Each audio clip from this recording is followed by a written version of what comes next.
Corazones caídos. Saga Castile 3. Victoria Cleo Andrews. Capítulo 13. Los pecados de mi padre.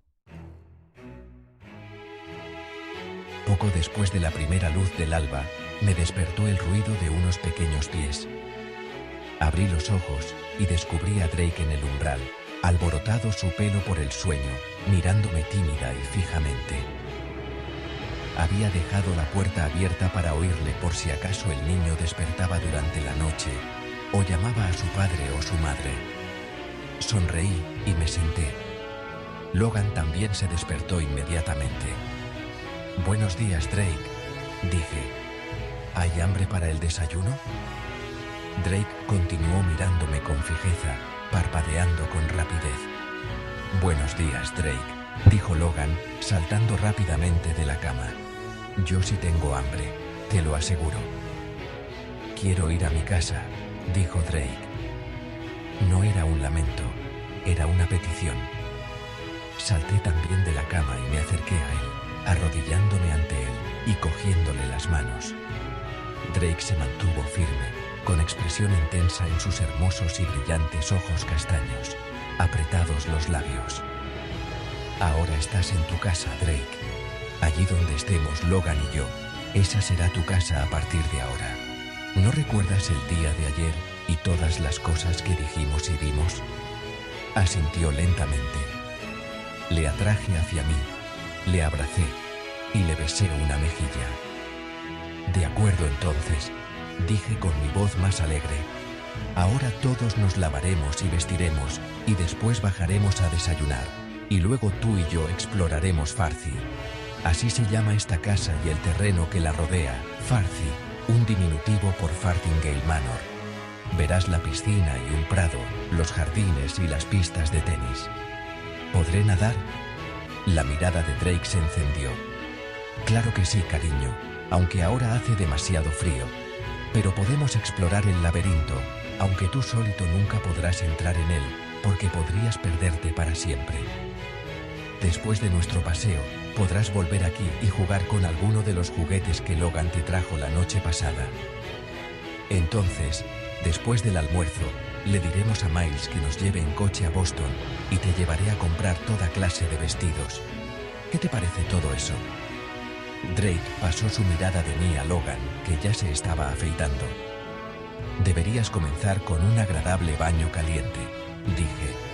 Poniéndome en pie y cogiéndole de la mano, le llevé al cuarto de baño adjunto a su dormitorio. «No quiero». «Claro que quieres», dije mirando rápidamente a mi alrededor. Vi la réplica del Queen Mary en una butaca, junto a su cómoda de castaño, y recordé que podía flotar. «Te llevarás tu barco de juguete al agua y verás cómo flotan los pequeños botes salvavidas». Aquello despertó su interés, y a partir de aquel momento todo fue fácil. Incluso me permitió que le lavase el pelo. Después lo sequé y lo vestí con uno de sus trajes. Le puse un suéter, porque ya había comenzado el otoño, y el viento nos recordaba que el invierno no estaba muy lejos. Drake jugó sin hacer ruido en su habitación, mientras yo me lavaba y me vestía, y después nos reunimos con Logan para desayunar.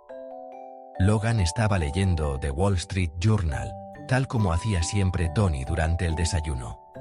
Miré su ceño fruncido y sentí tentaciones de contarle la verdad de lo que había descubierto la noche anterior y todas las otras verdades que había mantenido en silencio durante tanto tiempo. De pronto, Logan alzó la mirada hacia mí. «Un penique por tus pensamientos, querida», y sonrió. Me sorprendió. ¿Se reflejarían en mi cara los pensamientos que bullían en mi cabeza? Cubrí mi vergüenza con una sonrisa. «Me debes un penique», continuó Logan, antes de que yo tuviera ocasión de pronunciar ni una palabra. «Ya sé lo que estás pensando». Se me paró el corazón. Logan dejó el periódico y me dedicó una amplia sonrisa. «El bebé. Estás pensando en el bebé, ¿no es cierto?» Solamente pude devolverle la sonrisa. «Estoy pensando en todas mis nuevas criaturas. concretamente en este hombrecito especial, dije, mientras alborotaba con los dedos los cabellos de Drake. Los sirvientes se esforzaron doblemente para que Drake se sintiera en su casa. Ray Whiskey incluso preparó una bandeja con frutas que parecía un elefante, y la trajo él mismo. Provocó la primera sonrisa auténtica en la cara de Drake. Vi que había heredado la sonrisa de Luke. Una sonrisa que comenzaba alrededor de sus ojos y se esparcía por sus mejillas ensanchando suavemente los extremos de sus labios. Logan tuvo que salir precipitadamente después del desayuno para no perder el avión. Me dio un beso de despedida. Y después besó a Drake, que alzó la mirada tan sorprendido que tuve que pensar si Luke le había besado alguna vez para saludarle al llegar, o para despedirse de él. Quizá Luke había tenido con él aquella resistencia a demostrar emoción alguna que la mayoría de los hombres de los Willys poseían. Los sentimientos eran cosa de mujeres. Después de desayunar, Drake y yo salimos a dar un paseo por Farthingale Manor, tal como le había prometido. Los árboles de la propiedad y de los bosques circundantes comenzaban a mostrar sus colores otoñales. Era como si Dios hubiera pasado con un gran pincel y hubiera dado pinceladas de amarillo y anaranjado, rojo y salmón. Estando los árboles todavía cubiertos de hojas, aquella visión era fantástica. El aire matutino, aunque frío, era estimulante. La naturaleza nos llenaba de un fuerte sentido de vida antes de retirarse a invernar, antes de que los días fuesen fríos, oscuros y tenebrosos, haciéndonos desear los primeros rayos del sol de primavera. Recordé cuánto nos alegraban los sonidos de las aguas primaverales de los Willys cuando se libraban de las garras de los hielos. Los jardineros estaban trabajando en los jardines, y algunos hombres preparaban la piscina para el invierno. Vi que el pequeño Drake estaba fascinado por toda aquella actividad. Sus ojos miraban a todas partes, observando a los hombres que podaban árboles y arbustos, a los que pintaban los costados de la piscina y reparaban las grietas en los patios. Cuando llegamos a una de las entradas del laberinto, le expliqué lo que era y por qué era peligroso para él entrar allí solo. Le dije, bueno, cuando entras y das aquí una vuelta y allí otra, puedes olvidar el camino de regreso, porque todas las vueltas y todos los caminos parecen iguales. Entonces, me preguntó, entornando los ojos, ¿por qué han hecho esto? Era un muchacho reflexivo, curioso. Después de haberme dedicado durante un año a la enseñanza, pude reconocer ese amor por aprender en los ojos de un niño. Sabía que cuando se sintiera más cómodo en mi compañía y en ese lugar, Drake me haría muchas preguntas. Pensé si Luke y Stacy habrían tenido paciencia con él y habían satisfecho su afán de saber. Decidí que encontraría un buen tutor y le proporcionaría una instrucción preescolar. Le dije, se supone que es algo divertido, una especie de rompecabezas, pero solamente para gente mayor, ¿lo comprendes? Asintió. Le pedí, prométeme que nunca entrarás ahí si vas solo. Me dijo, lo prometo, y yo le abracé. Él me miró directamente a los ojos, y por primera vez, apareció en ellos una expresión afectuosa. Me preguntó, ¿me está mirando ahora mi papá y sonríe? Le respondí, así lo creo, Drake. Estoy convencida de ello. Me levanté y le dije, ven, vamos a ver lo que los hombres están haciendo en la piscina, y le alejé del laberinto. Cuando terminamos de almorzar, pedí a Miles que trajera la limusina y nos llevase a Boston para hacer algunas compras. Recordé la ocasión en que Tony me había llevado a Boston para comprarme el vestuario para la escuela Winter Haven. Me dijo entonces, no me gusta cómo visten hoy en día las chicas, arruinando la mejor época de sus vidas, llevando vestidos vulgares, de pacotilla. Tú te vestirás como se vestían las chicas cuando yo fui a Yale. Y me llevó a las pequeñas tiendas en donde los zapatos y los vestidos cuestan pequeñas fortunas. Ni una sola vez preguntó por el precio de los suéteres, las faldas, los vestidos, los abrigos, las botas. No preguntó ningún precio. Solo que Tony se equivocó con los vestidos. Ni una sola chica en Winter Haven llevaba falda. Se vestían como cualquier otra adolescente, pantalones vaqueros y corpiños desgalichados, faldas demasiado largas o suéteres amplísimos. Estaba decidida a no cometer el mismo error con Drake. Le compraría cosas bonitas, pero ningún vestido pretencioso que le aislara de los otros niños de su edad. No pensaba convertirle en algo que no era, en aquello que Tony había intentado hacer conmigo. Procuré saber lo que le gustaba a Drake y lo que le llamaba la atención. Le compré algunas ropas de vestir, pero muchas para jugar libremente, vaqueros, camisas de franela y zapatillas de deporte.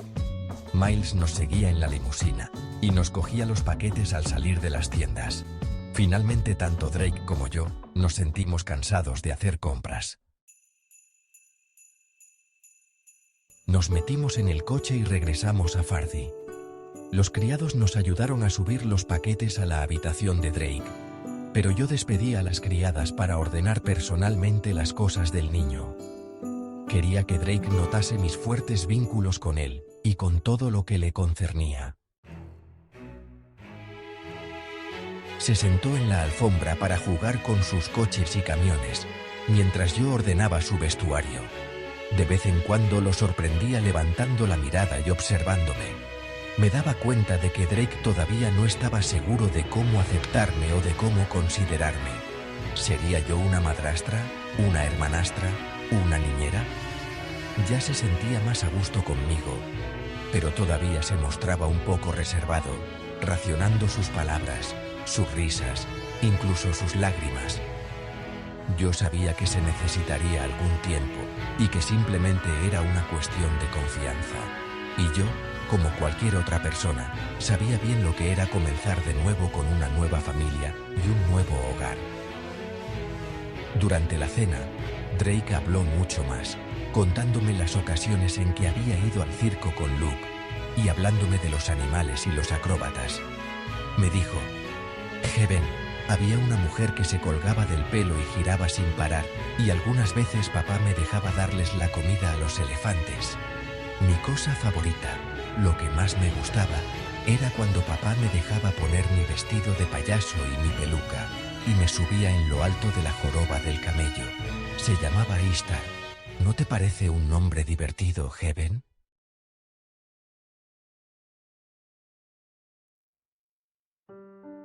Preguntó cuándo podría volver a ir al circo, y yo le dije que algún día, pronto, le llevaría a un circo, y que podía ser incluso un circo mayor.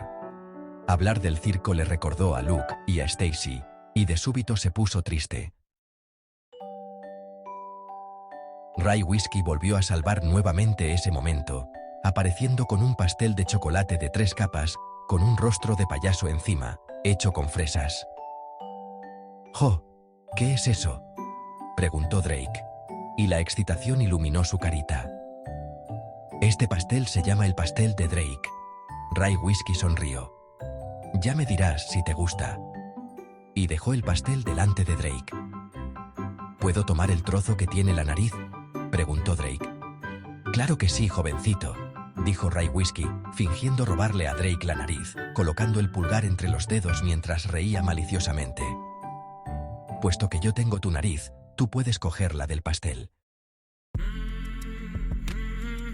Poco después llevé a Drake a su habitación, lo lavé y lo preparé para ir a la cama.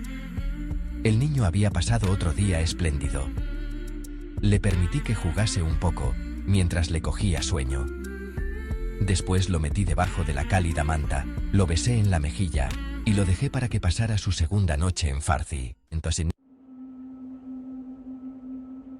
bajé al salón con la intención de esperar a Tony y enfrentarme a él en cuanto llegase.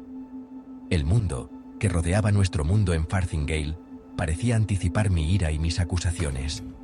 El cielo estaba nublado y oscuro, y de vez en cuando lo cruzaban furiosos relámpagos. Aquella noche, ninguna estrella se atrevía a asomarse.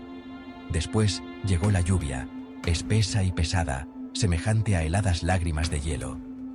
De pronto, oí el ruido de los neumáticos que hacían saltar el agua en los charcos. Una puerta se cerró fuertemente, y después se abrió la puerta de entrada. Oí que Curtis daba las buenas noches a Tony. Después le oí dándole los recados y contándole lo que había sucedido desde que él se había marchado. Tony entró en el salón, como solía hacer siempre, y al verme, sonrió. «Siento no haber estado aquí cuando tú y Logan regresasteis», me dijo mientras se acercaba a mí. «¿Fue duro?» «Sí», dije con brusquedad. «Por diversos motivos. Hubo sorpresas con la tristeza, el misterio y la confusión». «¿Dónde está Logan?», preguntó, como si buscase un aliado en este momento. «Le llamaron desde Winnerow, porque había una crisis laboral en la fábrica. Quizá deberíamos entrar en tu despacho y tener una conversación, Tony», dije rápidamente. Él se quedó mirándome durante un instante, y sus ojos se entornaron suspicazmente como si comprendiera algo. «Justamente iba hacia allí», dijo. Me hizo un gesto indicándome el camino, y yo tomé la delantera encendiendo la luz y dirigiéndome directamente hacia su escritorio. Me senté inmediatamente en la butaca de cuero que estaba ante la mesa, y esperé que él llegase y se sentara. «De modo que has conocido a J. Arthur Stein», me dijo, como si esa conclusión lo explicara todo. «Sí. Y ahora quiero que tú mismo me lo cuentes, Tony. ¿Por qué compraste el circo y después se lo cediste a Luke por $1? Tony se encogió de hombros y se apoyó en el respaldo. Enlazó las puntas de los dedos formando una catedral, y después juntó las palmas de las manos. Se acercó los dedos a los labios antes de hablar. Parecía como si estuviera rezando. «Estaba buscando la manera de conseguir que volvieras con nosotros, a Farthing», comenzó. «No podía creer que continuase renunciando a todo esto por un empleo de maestra, en una pequeña ciudad en donde la gente ni tan siquiera te apreciaba». «No estaba allí por la gente, estaba allí por los niños», le corregí. Asintió. «Lo sé. De todos modos, yo no encontraba la forma de ganar tu amor y tu lealtad, y se me ocurrió que si hacía algo por Luke, tú quizás apreciarías las cosas que podía hacer por cada una de las personas que tú querías, y que tú regresarías. Pero tú nunca me dijiste lo que habías hecho», dije, prácticamente arrojándome contra sus palabras. «Dime qué tipo de lógica hay en lo que hacías. Y normalmente, Tony, tú eres un hombre muy lógico». «Me doy cuenta, lo admito», dijo. «Pero justo después de comprar el circo y de dárselo a Luke, me desanimé. Pensé que tú creerías que estaba intentando comprar tu amor y tu lealtad, y que al final, si te lo contaba, saldría perjudicado. De modo que lo dejé olvidado. Para mí no fue un gasto excesivo, no importaba, y después llegó el telegrama y todo lo que ya sabes». Así que, terminó, ansioso por acabar con la cuestión. «¿Cómo está el chiquitín? Estoy seguro de que... Quiero que me lo cuentes todo, Tony. Quiero oír la historia de tus propios labios, y quiero saber por qué lo hiciste», repetí, mirándole fijamente, con frialdad. Yo sabía que si quería podía conmover su mirada aguda y penetrante. No solamente había heredado parte de sus rasgos, también había heredado el acero de su espina dorsal.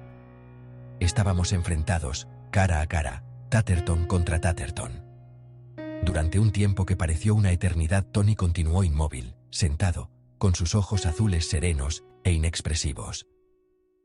«¿Qué quieres decir?», preguntó finalmente. «Ya te he dicho por qué lo hice». «No me has contado la verdad, Tony». Me preguntaba si, en su propia mente, Tony pensaba que lo había hecho. Los habitantes de Farthingale Manor vivían mucho tiempo en un mundo de ilusiones. Quizá ya no le era posible a Tony recordar lo que era cierto y lo que no lo era. Algunas veces, pensé, los sueños eran tan intensos que uno ya no sabía si eran una fantasía o un recuerdo real. «¿Qué es lo que no es cierto?», preguntó. «El motivo por el que compraste el circo y se lo diste a Luke». «Lo que te he dicho es verdad», insistió. «Lo hice por ti». «No quiero decir eso, Tony». De alguna manera retorcida, creo que tú pensaste que estabas haciendo aquello para conseguir que yo volviese aquí. Pero yo quiero oír toda la historia.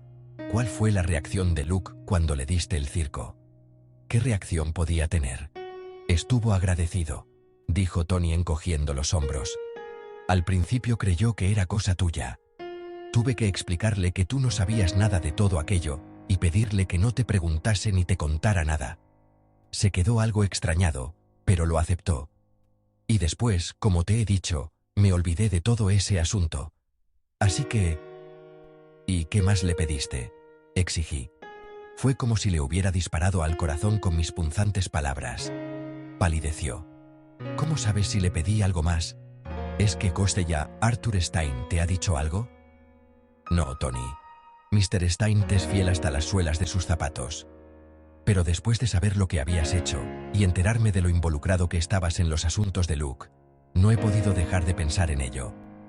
Cuando Logan y yo regresamos, confiaba saber por ti las razones de tu proceder, pero tú no estabas en casa. La noche pasada no podía dormir pensando en el asunto, de modo que bajé a tu despacho y busqué yo misma las respuestas. ¿Has hecho qué? En su rostro apareció la alarma. Vi que sus ojos se dirigían al archivador y después volvían a mí. Sí, Tony. Miré en tus archivos y encontré el acuerdo a que llegasteis tú y Luke. Y lo que ahora quiero saber, lo que ahora exijo saber, es ¿por qué hiciste algo tan terrible? Dije. El cuerpo me temblaba ahora, debido al esfuerzo que yo estaba realizando para permanecer fuerte y decidida. Sentí que el corazón me palpitaba fuertemente y las lágrimas me velaban los ojos. Tony quedó sin habla durante un momento, asombrado. Me miró fijamente y después se acomodó en su silla. Bajó la mirada, incapaz de encararse conmigo, de encontrarse con mi mirada penetrante, mis ojos de hielo azul. Fue una acción terrible, confesó, hablando lentamente, como un hombre perdido en sus propios deseos. He vivido con ese tormento desde entonces, prometiéndome que pronto terminaría con ello, y después cuando llegó el telegrama y vi que ya era demasiado tarde, que nunca podría reparar lo hecho. No tenía que atender negocios. Sencillamente huí un par de días. Quería evitarte cuando regresaras del funeral y de hablar con J. Arthur Stein. Confiaba en que no investigaras en todo esto, pero naturalmente, ese fue un deseo tonto.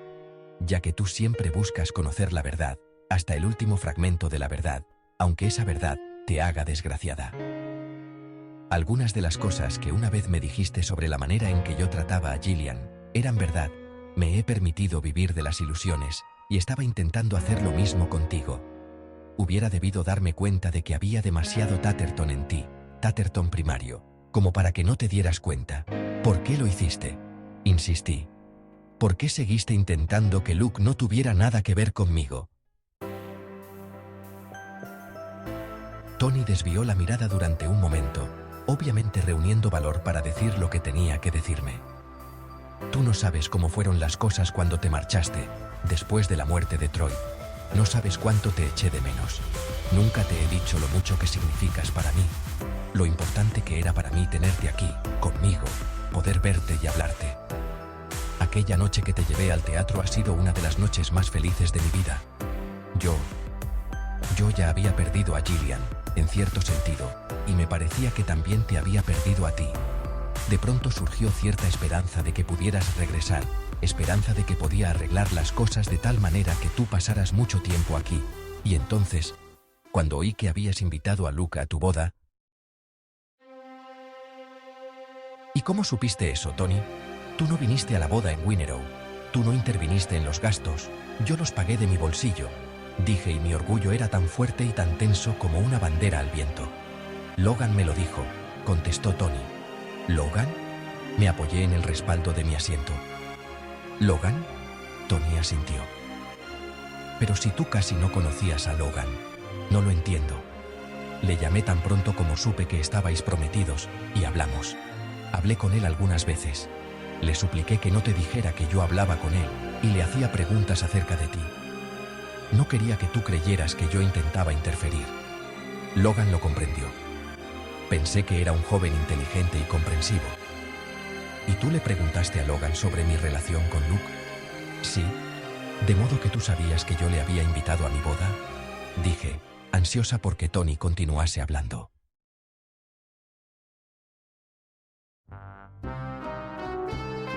Precisamente. Y tuve miedo, me dijo rápidamente. Tuve miedo de que hicieras las paces con Luke y que os hicierais tan amigos que tú quisieras quedarte en su mundo y yo quedara al margen de tu vida. Y entonces compraste el circo y se lo regalaste justo antes de mi boda, para que él no viniera. Tú hiciste eso, exclamé, dándome cuenta, en toda su extensión, de lo que Tony había hecho. Tú planeaste las cosas de esa manera, mantenerle al margen de mi boda y después mantenerle lejos de mí. Sí. Y estás ahí sentado, tan sereno, y me dices lo que hiciste utilizando tu gran riqueza para intentar comprar mi amor. Y no solamente comprar mi amor por ti, sino apartarme del amor de Luke. Sí, repitió Tony. Lo confieso, pero tú has de comprender mis razones. Has de. No tengo que hacer nada. Me levanté. Toda mi rabia y mi furia estallaron como un arroyo de la montaña acumulado en un dique, y le grité, en realidad aullé. Toda mi vida la he pasado de unos brazos a los otros, comprada y vendida al parecer, sin ninguna diferencia con un esclavo antes de la guerra civil. Mi afecto ha sido tratado como si fuera una posesión, un producto, uno de tus preciosos juguetes Tatterton, algo para ser poseído, almacenado, manipulado y desechado. Y tú me pides que comprenda. Heaven, ¿por qué tengo que comprender tus sentimientos? ¿Cuándo alguno de vosotros, hombres, habéis comprendido los míos? ¿Cuándo pensaréis en mí, y no solamente en vosotros? Tú y Luke, los dos erais de la misma calaña. Es lo mismo comprar o vender el afecto de una persona. Las dos cosas son terribles. Sí, Luke fue tan culpable y procedió tan horriblemente al acceder a tu acuerdo como tú. Pero él deseaba tanto su precioso circo, que estaba dispuesto a vender el mínimo amor que yo pudiera sentir por él. No era mi verdadero padre, y él lo sabía. Pero tú, dije señalando con mi índice a Tony, hacer una oferta semejante, recurrir a su avaricia, a sus pasiones, tú eres como el diablo. No, Heaven, por favor. Me tendía la mano, con el aspecto de un hombre desesperado. Sí, dije retrocediendo. Tú eres como el diablo. Jugaste con su obsesión, su pasión por aquel circo, y como el diablo, le obligaste a vender parte de su alma. Pero solo a causa de lo mucho que te quiero, protestó. Yo no deseo esa clase de amor. Eso no es amor verdadero y puro, eso es amor parásito, un amor que se nutre de los demás. Has vivido una vida de mentiras, Tony. Y todavía estás viviéndola, y eso te ha convertido en un hombre muy egoísta. No, no es así, insistía Tony. Todo lo que tengo ahora, cada cosa que he hecho antes, todo es por y para ti. ¿De verdad? ¿Qué sabías tú acerca de lo que yo deseaba en mi vida? Lo que podía hacer que mi vida resultara plena, lo que me daba esperanza y felicidad, aquello que tú apartabas de mí. Tony me miraba, confuso. No te entiendo. ¿Qué te he negado yo? ¿Qué me has pedido que yo te haya negado? Tú me has permitido vivir debajo de una nube, una y otra vez, para poder jugar a ser tú el sol, y darme rayos de esperanza y de felicidad, cuando a ti te daba la gana. Temías que si yo no me sentía triste, si no vivía bajo un cielo oscuro y tenebroso, tú jamás podrías ser algo brillante y vivo para mí. De modo que me hiciste creer que Luke no se preocupaba por mí, cuando de hecho le tendiste una trampa dentro de su propia prisión de avaricia.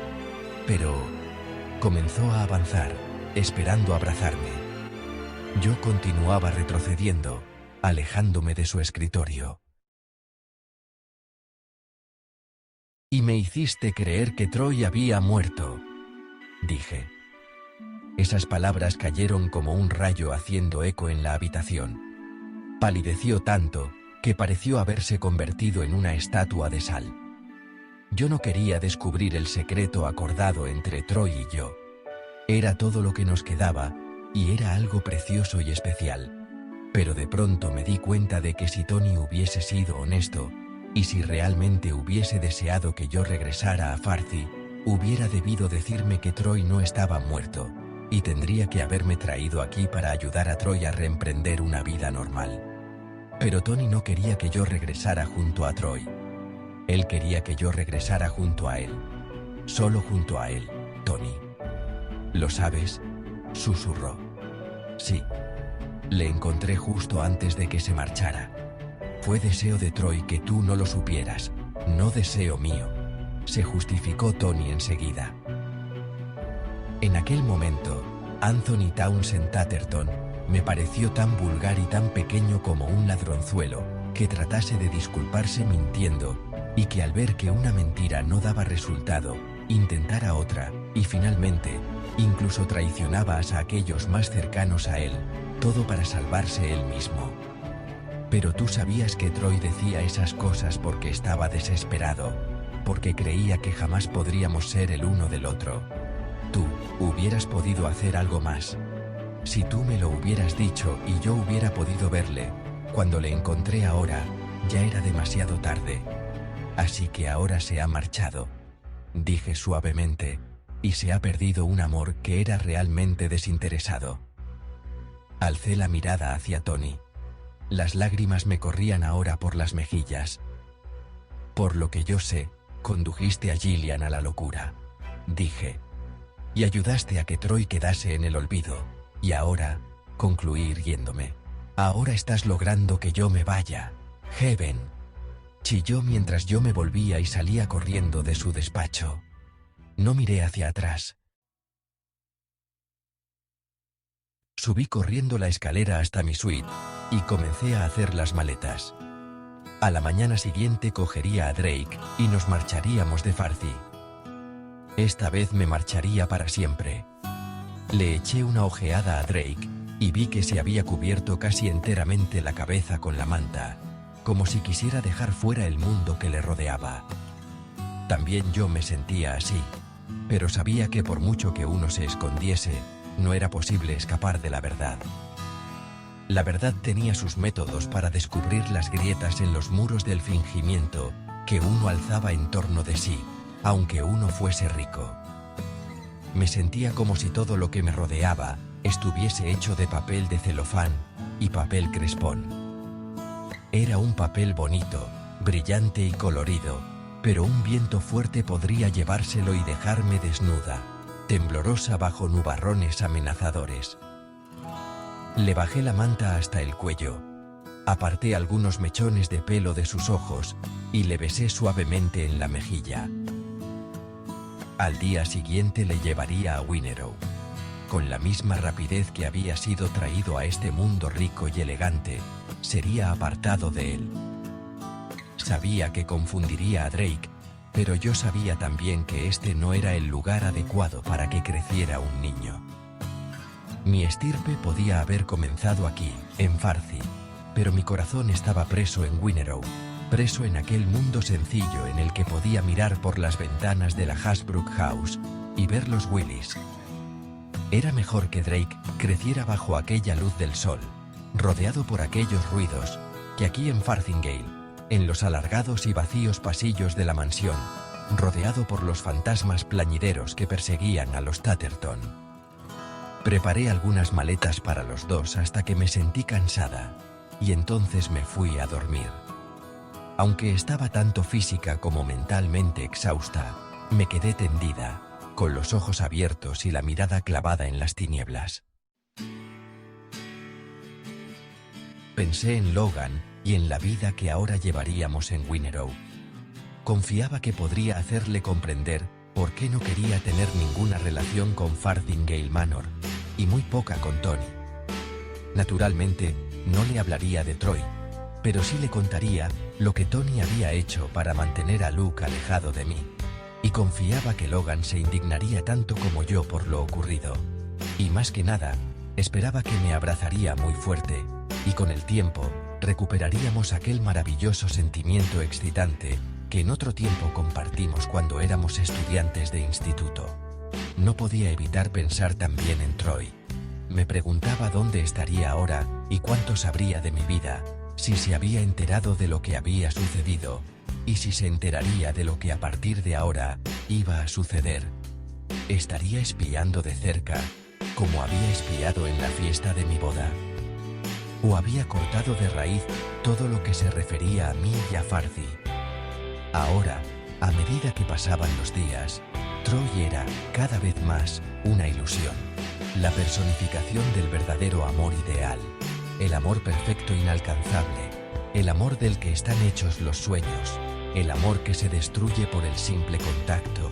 Del mismo modo que se destruye una perfecta y hermosa burbuja de jabón en el momento en que las puntas de los dedos rozan su delgada y frágil superficie.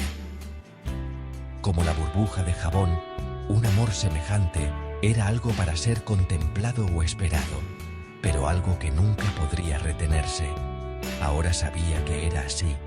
Sabía que el amor que yo sentía por Logan era un amor cuyas raíces se hundían en la realidad y que debía cultivar ese amor, nutrirle y ayudarle para que creciera y fuese un roble fuerte que ningún viento ni tempestad pudiera derribar. Con Logan, yo podría edificar una vida así, una familia, un futuro. Había perdido mucho, pero todavía tenía mucho que agradecer, mucho que cuidar. Al pensar en todo eso, los ojos se me llenaron de lágrimas, pero no lloré hasta quedar dormida. Simplemente cerré los ojos y me dejé caer en la almohada, dormitando, medio inconsciente, hasta que el ruido de alguien que abría bruscamente la puerta de mi dormitorio me hizo despertar de golpe. Me incorporé rápidamente y vi la silueta oscura de un hombre en el umbral. Por un momento pensé que sería Troy. Mi corazón dio un salto y después se hundió al escuchar aquella voz. «Leigh», dijo, «¿estás despierta?» Era Tony. Incluso a aquella distancia podía oler el alcohol en su aliento. «¿Qué quieres, Tony?», pregunté, poniendo en mi voz toda la frialdad y dureza que pude.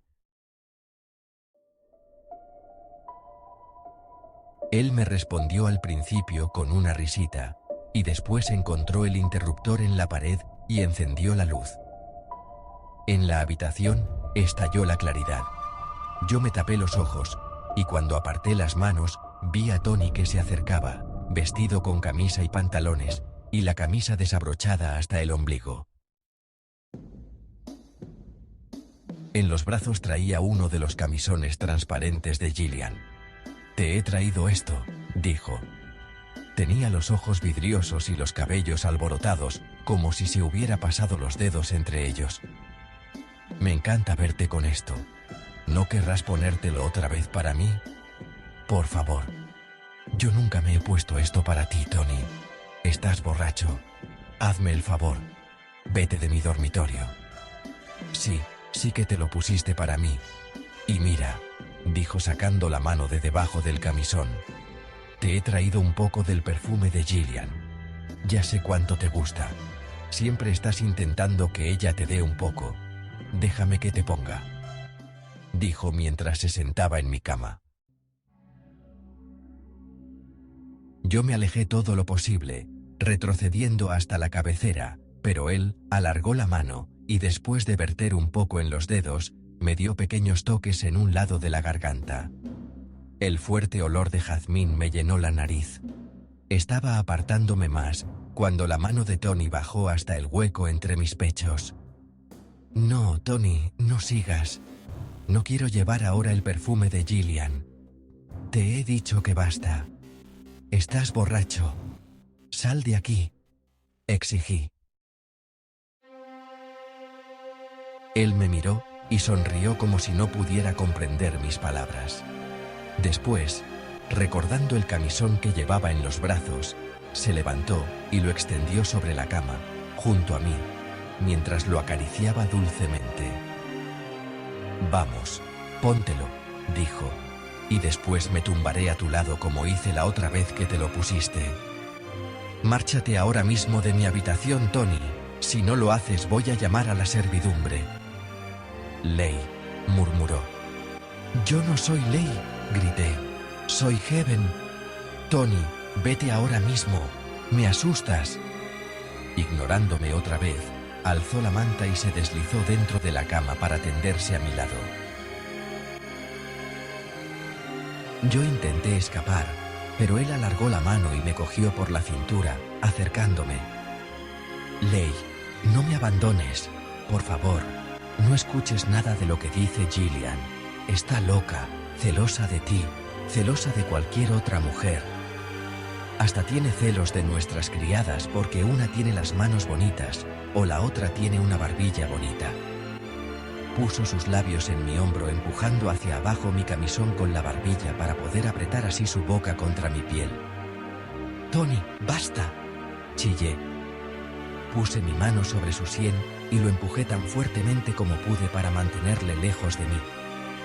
Cuando su mano tocó mi pecho, grité y le clavé las uñas en la cara. «Vete, vete. ¿No sabes quién soy yo? ¿No recuerdas que soy tu hija y que estoy embarazada?» Y le di un bofetón. Tony se quedó mirándome fijamente durante un momento, parpadeando con rapidez.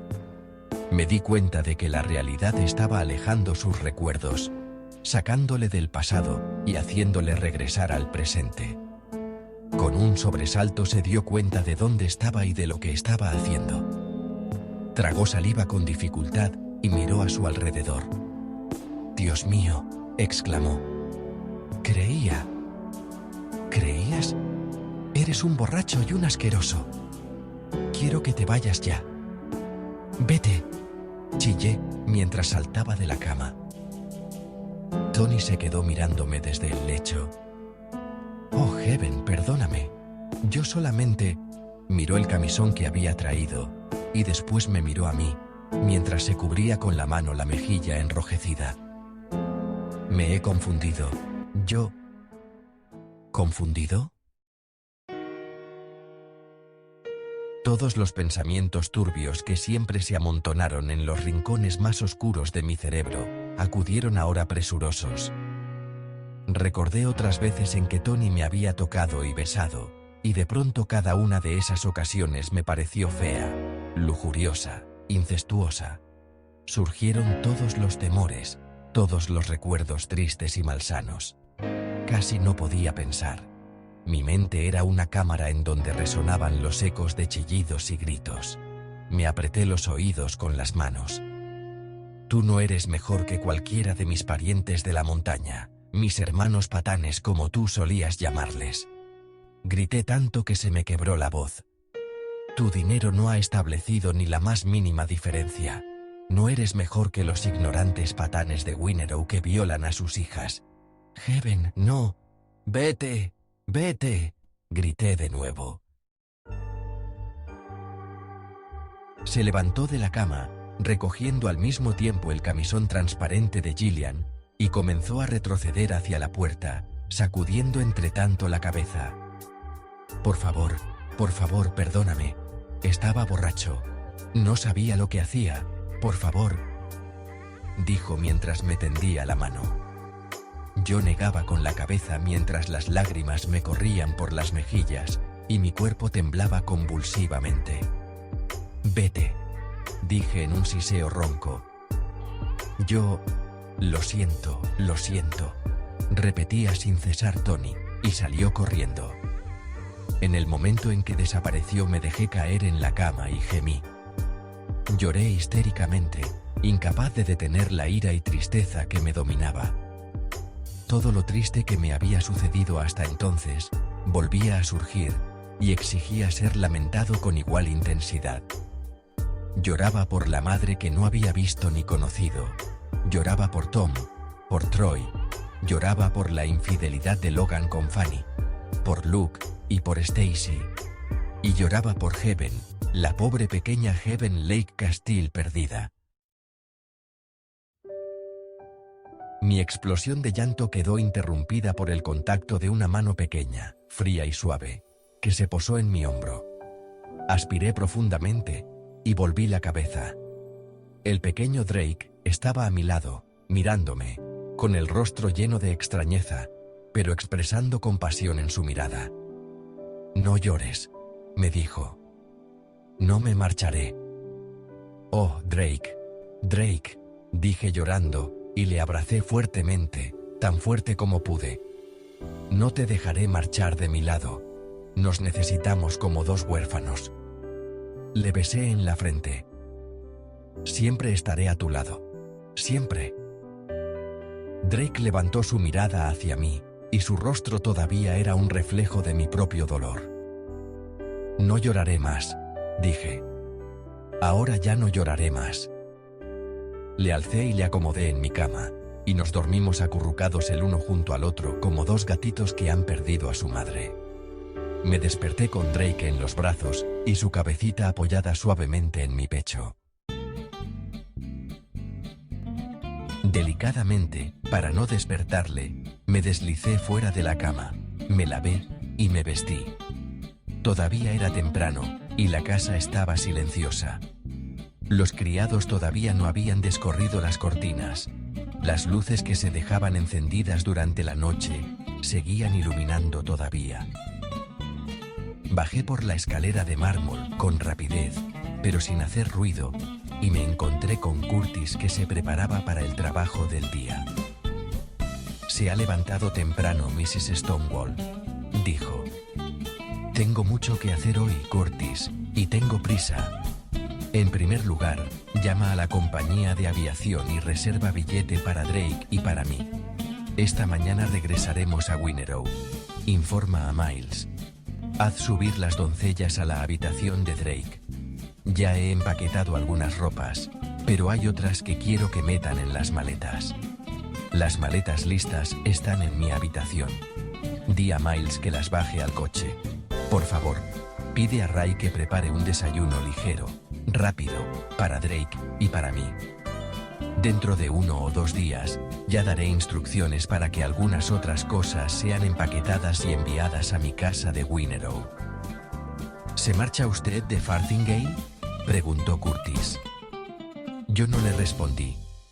Curtis me miró, observando la severidad que mi rostro expresaba, y comenzó a poner en marcha inmediatamente mis instrucciones.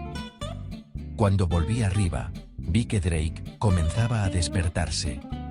Lo saqué de la cama, lo lavé y vestí rápidamente. Drake estaba impresionado por mi intensidad y casi no dijo nada. Llegaron las doncellas y les di instrucciones. Drake las observaba mientras empaquetaban sus cosas, pero no preguntó nada, y tampoco lo hizo cuando Miles comenzó a llevarse las maletas a la limusina. «Vamos a hacer un viaje a Winnerow e iremos a mi propia casa», le dije al cogerle de la mano para llevarle abajo a desayunar. «¿Esta no es tu casa?», me preguntó, llena su vocecita de sorpresa y desilusión. «No, esta casa es de Mr. Tatterton», dije. No pude decir, «es de mi padre». «Pero no te preocupes, tendrás de nuevo tu propia habitación y, ¿sabes qué? Logan está construyendo allí una fábrica de juguetes. Ya lo verás». Aquello le llenó de entusiasmo y curiosidad. Vi que Curtis había informado de mi estado de ánimo a los otros criados. Todos trabajaban con eficiencia y rapidez, silenciosamente, comunicándose con gestos y miradas más que con palabras. Yo esperaba que Tony bajase la escalera de un momento a otro, vestido para ir a su trabajo, y pensaba que intentaría convencerme para que no nos marcháramos.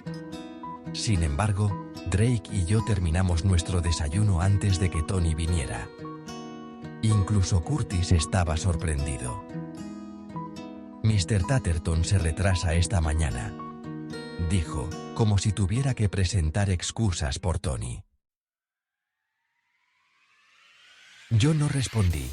Me llevé a Drake arriba, a mi suite, y llamé por teléfono a Logan. «Volvemos a casa», le dije tan pronto como respondió. ¿Volvéis a casa? Drake y yo. Ya te lo explicaré cuando llegue, dije. Le di los detalles respecto a nuestro vuelo, y él dijo que estaría en el aeropuerto. Después de colgar el teléfono miré a mi alrededor la suite, comprobando que no quedase nada que tuviese interés en llevarme. Curtis se acercó a la puerta para decirme que Miles ya lo había cargado todo en la limusina. Muy bien, Curtis, vamos, Drake. Le cogí de la mano e iniciamos la marcha. Mrs. Stonewall, dijo Curtis cuando ya estábamos en el pasillo. ¿Puedo molestarla un momento? ¿De qué se trata, Curtis? Bueno, al ver que Mr. Tatterton no bajaba, he creído que era mejor comprobar que estuviera bien. He llamado a su puerta para ver si quería que le subiera alguna cosa, pero no me ha respondido. Y entonces... ¿Sí? Vi que Curtis miraba nerviosamente a su alrededor, molesto como nunca le había visto anteriormente. Tenía el rostro colorado y tiraba continuamente del cuello de su camisa como si ésta fuese una talla más pequeña de lo necesario. He observado que la puerta que daba a la suite de Mrs. Tatterton estaba abierta y me he asomado por si algo iba mal. «Oh, Dios mío», dijo sacudiendo la cabeza. Yo me estaba impacientando con Curtis. ¿De qué se trata, Curtis? Ya sabes que tengo que irme rápidamente. Lo sé, pero me gustaría que usted echara una ojeada, que lo viera usted misma. Espero que Mr. Tatterton esté bien. Me quedé mirándolo. Pensaba que Tony sufriría de resaca esta mañana, una resaca bien merecida. Drake, ve abajo con Curtis. Yo iré enseguida, dije. Gracias, Mrs. Stonewall, dijo Curtis. Cogió a Drake de la mano y bajaron juntos. Yo seguí por el pasillo hasta la que había sido la suite de Gillian y me asomé, tal como había hecho Curtis. Allí estaba Tony, tumbado en la cama de Gillian, inconsciente todavía en su estado de embriaguez. Solo que no era eso lo que había asustado a Curtis. Incluso me asustó a mí. Tony se había puesto aquel camisón que me había traído, y la habitación apestaba a jazmín. Quién sabe por qué delirios había pasado, pensé, o cuánto había bebido para llegar a aquel extremo. Pero no sentí lástima por Tony, solamente asco. Le dejé allí roncando y cerré la puerta detrás de mí. Estará bien, dije a Curtis. Déjele que duerma tranquilo. Muy bien, Mrs. Stonewall, dijo. Gracias. Me paré un momento delante de la puerta de entrada y contemplé los terrenos de Farthingale Manor. Los vientos de otoño se hacían más fuertes y más fríos. Agitaban los árboles y arrancaban de sus ramas las coloreadas hojas. Una lluvia de hojas rojas, amarillas y marrones había quedado frenéticamente esparcida por la larga avenida y por los verdes prados. Era como si la naturaleza hubiera hecho descender una cortina de colores. Las ramas despojadas de su follaje se alzaban desnudas contra un fondo de nubes plateadas como monedas. Me hizo estremecer y me abracé. Después me apresuré a ir hasta el coche. Drake estaba sentado con el coche de bomberos de juguete en el regazo. A pesar de haberle dado otros juguetes, aquel era el preferido y el que no abandonaba. Parecía tan pequeño y tan perdido en el gran vehículo, como un pajarillo abandonado en el nido. Le rodeé con el brazo y le acerqué a mí, mientras Miles emprendía el camino. Y no me volví a mirar hacia atrás.